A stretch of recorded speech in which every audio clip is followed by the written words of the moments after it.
Assalamualaikum warahmatullahi wabarakatuh. Apa kabar anak-anakku semuanya? Alhamdulillah ya, kalian semua semoga selalu diberikan kesehatan ya, sehingga tetap semangat untuk melanjutkan kegiatan belajar kita.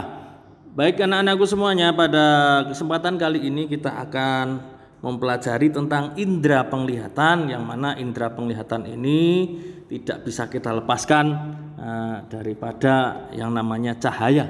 Yang cahaya itu sudah kita pelajari di bagian sebelumnya. Nah, salah satu kegunaan daripada cahaya tersebut adalah untuk kita dapat melihat sesuatu karena adanya cahaya yang mengenai suatu benda. Maka kita perlu membahas indera penglihatan itu sendiri, yang mana kita akan membahas bagian-bagian mata sebagai indera penglihatan, kemudian proses untuk melihat benda, kemudian kita akan mempelajari tentang gangguan penglihatan, dan terakhir kita akan belajar tentang cara menjaga kesehatan mata. Ya, tentang penglihatan ini tentunya kita tidak bisa lepas dari yang namanya cahaya. Ya, cahaya akan dapat menuntun kita untuk bisa melihat sesuatu. Baik, kita bahas satu persatu. Yang pertama, bagian-bagian mata. Mata merupakan alat untuk kita melihat ya, bagian tubuh kita yang kita gunakan untuk melihat ya. Kemudian mata itu terdiri atas dua bagian, yaitu mata bagian luar dan mata bagian dalam. Yuk kita bahas satu persatu, dari bagian luar kemudian bagian dalam. Yang pertama, mata bagian luar. Nah, gambarnya seperti ini, kira-kira ini adalah gambar skemanya. Terdiri atas alis mata, kelopak mata, bulu mata, kemudian ada kelenjar air mata. Bagaimana fungsinya masing-masing bagian? Yang pertama, alis mata berfungsi untuk melindungi mata dari keringat ataupun air dari luar tubuh kita yang akan masuk ke dalam mata. Ya, sesungguhnya mata ini harus terjaga dari benda-benda yang berasal dari luar, sehingga fungsinya akan tetap baik. Yang kedua, kelopak mata dan bulu mata.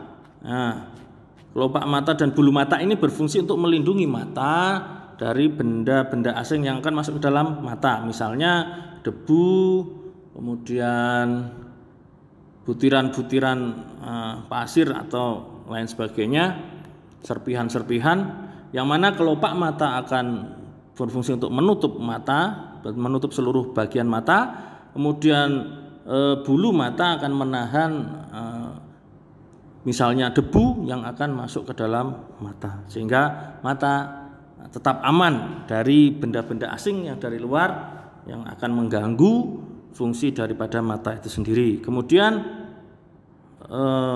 kelenjar air mata. Kelenjar air mata ini berfungsi untuk menghasilkan air mata, yang mana air mata itu akan secara alami ya membuat mata itu basah ya, sehingga menjaga dari kekeringan mata yang akan membahayakan bagi penglihatan kita.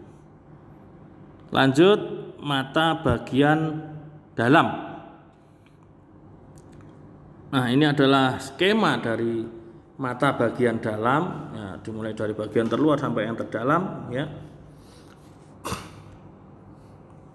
Yang pertama ya, bagian-bagian yang utama kita bahas fungsinya. Sklera, nah, ini adalah lapisan terluar yang sangat kuat ya dan berwarna putih. Nah, ini berfungsi untuk mempertahankan mata agar tetap lembab ya, karena menjaga dari udara luar ya. Ya, fungsinya sebagai pelindung utama untuk mempertahankan mata dari kehilangan kelembaban. Yang kedua, kornea. Kornea ini merupakan bagian daripada sklera ya, yang berwarna bening. Nah, dan ini adalah mempunyai fungsi yang sangat vital, yaitu menerima dan meneruskan cahaya yang masuk ke dalam mata. Ya. Gangguan pada kornea akan menyebabkan gangguan pada penglihatan yang tidak baik. Ya. Kemudian yang ketiga, koroid. Koroid ini berperan sebagai penyuplai makanan ke lapisan retina mata. Ya, karena koroid ini merupakan lapisan tengah yang banyak mengandung pembuluh darah, di mana pembuluh darah itu akan membawa sari-sari makanan. Nah, kalau di dalam mata berarti ini berfungsi untuk menyuplai makanan bagi mata, khususnya di lapisan retina mata. Selanjutnya, iris atau selaput pelangi ini berfungsi untuk pengatur besar kecilnya pupil serta ini untuk memberi warna pada mata. Ya. Jadi warna mata yang kita lihat ada yang biru, ada yang hitam, coklat, itu adalah peran daripada iris atau selaput pelangi, di mana itu berbeda-beda di setiap manusia, yang menyebabkan warna mata yang berbeda-beda. Lanjut, yang kelima, pupil. Pupil merupakan lubang yang di tengah iris. Ya, jadi pupil itu di antara iris. Ya, pupil itu terletak di tengah iris, yang mana pupil itu berfungsi untuk mengatur banyak sedikitnya cahaya yang masuk ke mata. Nah, ini untuk membentuk penglihatan yang baik, maka perlu cahaya yang masuk itu dibatasi, ya, diatur sedemikian rupa sehingga cahaya yang masuk tidak berlebihan dan menyebabkan gangguan pada pandangan. Nah, ini peran daripada pupil mengatur sedikit banyaknya cahaya yang masuk ke mata. Kemudian lensa mata. Lensa mata merupakan bagian mata yang paling penting, ya, yang berbentuk cembung dan bening serta terletak di belakang iris. Lensa mata berfungsi untuk memfokuskan dan meneruskan cahaya yang masuk ke mata agar jatuh tepat pada retina. Ya. Kita dapat melihat jika bayangan suatu benda yang masuk itu jatuh tepat pada retina, maka cahaya yang masuk ke mata harus difokuskan sedemikian rupa oleh lensa mata sehingga bayangan benda akan tepat pada retina, jatuh tepat pada retina, yang mana itu kita bisa melihat. Artinya kita bisa melihat suatu benda, ya. Maka fungsi yang sangat vital daripada lensa mata yaitu memfokuskan cahaya, ya, agar jatuh tepat pada retina. Jika cahaya atau cahaya yang masuk ke dalam lensa mata itu tidak dapat fokus, tidak dapat bayangannya tidak dapat jatuh tepat pada retina, maka kita tidak akan dapat melihat benda. Ya. Selanjutnya retina. Nah, retina merupakan lapisan terdalam daripada bola mata yang mengandung sel-sel penglihatan. Nah, retina ini sangat peka terhadap cahaya, ya. Ada bagian yang sangat peka terhadap cahaya disebut bintik kuning. Kemudian ada juga bagian yang tidak peka terhadap cahaya yang disebut sebagai bintik buta. Nah, retina sendiri berfungsi sebagai tempat terbentuknya bayangan benda. Nah, jika bayangan benda tepat jatuh pada retina, kemudian diproses, ya, oleh saraf mata sampai ke otak, kita akan mendapatkan sensasi kita bisa melihat suatu benda. Jika bayangan benda itu tidak jatuh tepat di retina, maka kita tidak dapat sensasi melihat benda. Lanjut, saraf mata ini adalah bagian yang sangat penting yang berfungsi untuk meneruskan rangsang cahaya yang diterima oleh sel-sel saraf pusat di otak ya.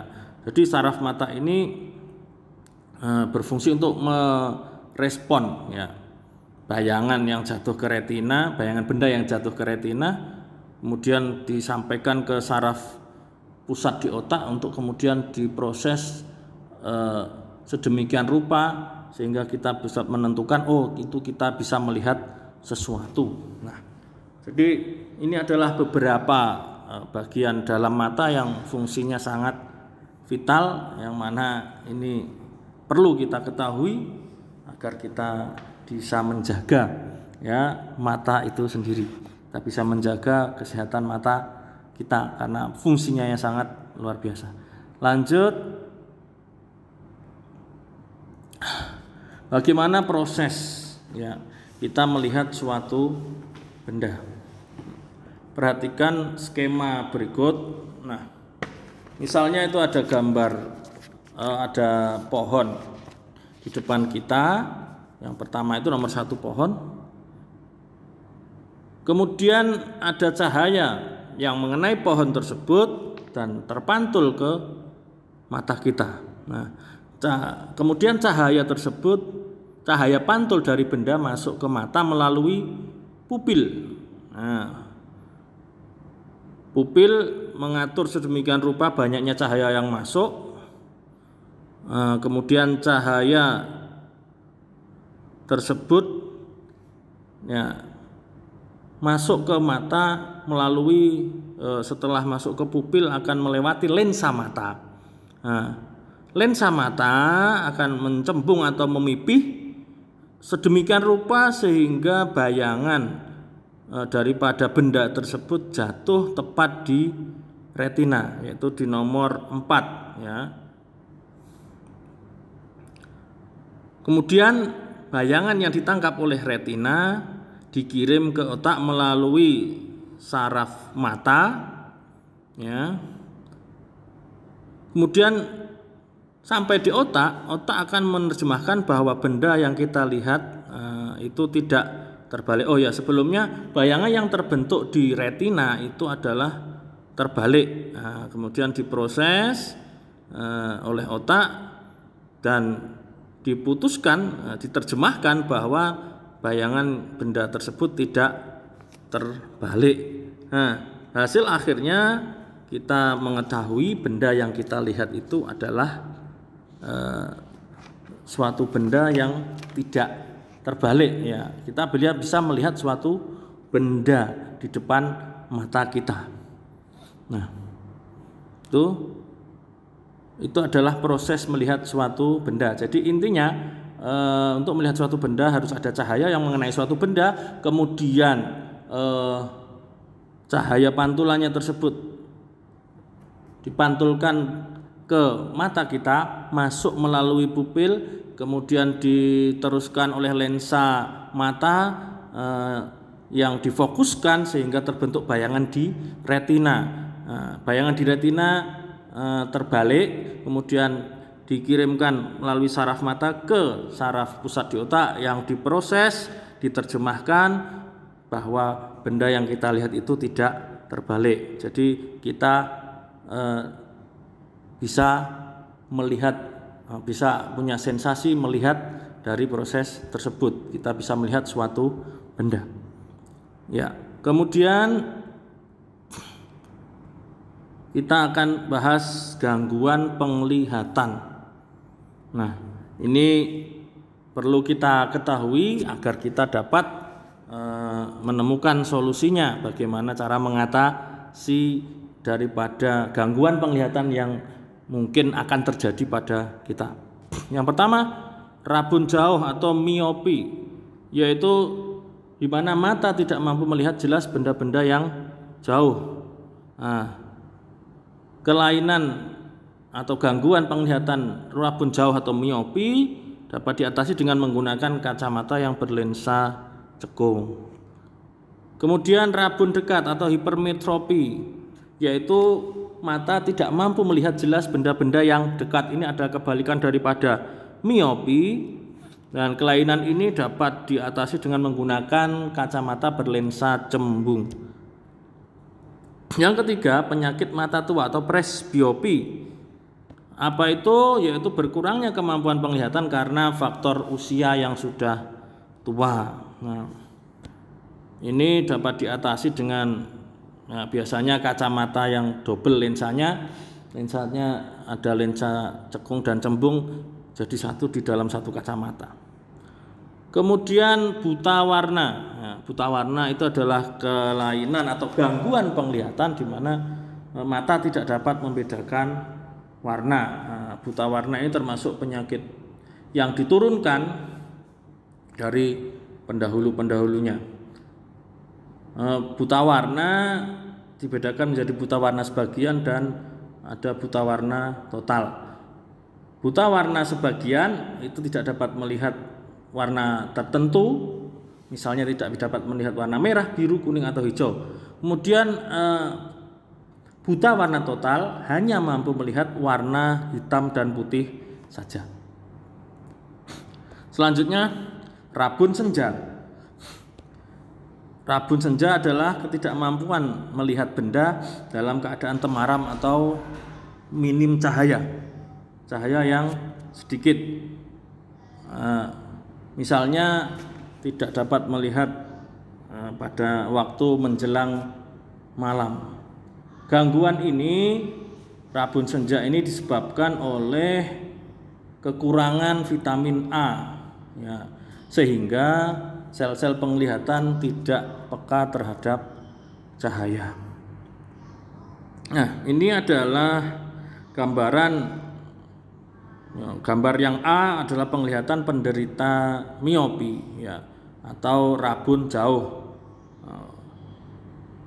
yaitu tidak dapat melihat jelas benda yang letaknya jauh karena pada penderita miopi bayangan benda itu jatuh di depan retina. Kemudian yang B itu penglihatan pada penderita hipermetropi atau rabun dekat, yaitu tidak dapat melihat dengan jelas benda-benda yang letaknya dekat. Karena pada penderita hipermetropi, bayangan benda itu akan jatuh di belakang retina. Nah, maka untuk membantu mengatasi kedua gangguan tersebut, untuk penderita rabun jauh diatasi dengan menggunakan lensa cembung, sehingga bayangan bendanya akan difokuskan tepat pada retina. Kemudian pada penderita hipermetropi diatasi dengan menggunakan kacamata berlensa cembung. Dengan kacamata berlensa cembung maka bayangan benda akan dapat tepat difokuskan pada retina. Kemudian yang berikutnya adalah cara menjaga kesehatan mata. Yang pertama, menjaga kebersihan mata dari masuknya benda asing. Kita jaga mata kita dari masuknya benda-benda asing agar mata tetap sehat dan berfungsi dengan baik. Maka kita perlu pakai kacamata untuk di tempat-tempat yang berdebu, di tempat-tempat yang banyak mengandung pasir dan sebagainya, atau di tempat-tempat yang rawan ada benda-benda asing yang masuk ke mata kita. Kita perlu mengamankan mata kita dengan memakai pelindung mata, misalnya kacamata. Lanjut, membiasakan membaca dengan jarak normal, kira-kira 25-30 cm. Ini tujuannya untuk menjaga agar lensa mata kita terbiasa memfokuskan cahaya pada jarak sekian, pada jarak tersebut, sehingga elastisitasnya tetap terjaga, tidak terganggu, tidak bekerja lebih berat lensa mata tersebut, dan ini akan menjaga kesehatan mata kita. Kemudian memakan makanan yang banyak mengandung vitamin A-nya.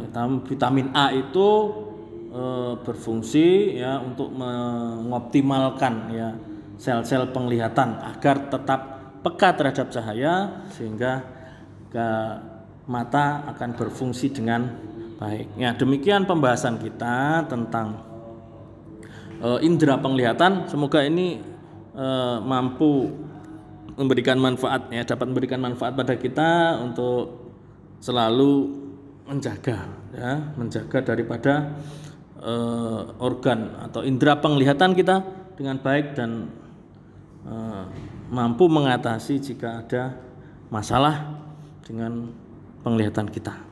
Oke, demikian, semoga bermanfaat. Wassalamualaikum warahmatullahi wabarakatuh.